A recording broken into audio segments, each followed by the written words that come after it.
في الأيام هذه. اليومين هذه في برد، وعندنا بعض الشباب لابس شماغ ولابس غترة ولابس قلافز ويصلي بالطريقة هذه. قلنا في برد، لكن الرسول نهى أن تغطي وجهك، نهى عن التلثم، ونهى عن السدل، ونهى عن اشتمال الصماء. ايش معنى السدل؟ عارف ايش معنى السدل؟ أبي جاكيتك ممكن؟ عطني جاكيت شوي.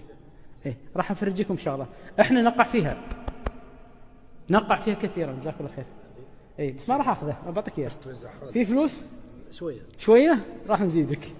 الآن بعض الناس، استريح شيخ استريح، بعض الناس إيش الجاكيت له كم، يمسك الجاكيت بالطريقة هذه ويضع على متنه هكذا، ما يدخل إيده.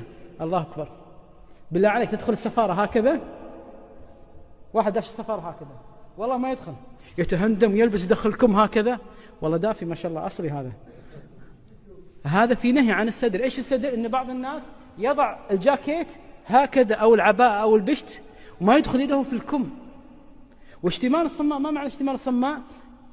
تعرفون العباية أو اللحاف يمسكها هكذا ويلف لف، مثل في باكستان وفي أفغانستان يسمونه لا لها اسم، بنته أو ما يسمونه، شو نسميها باكستان؟ شادر. ها يمسك شادر يحطه داخل كذي ويدخل ايده داخل ويصلي.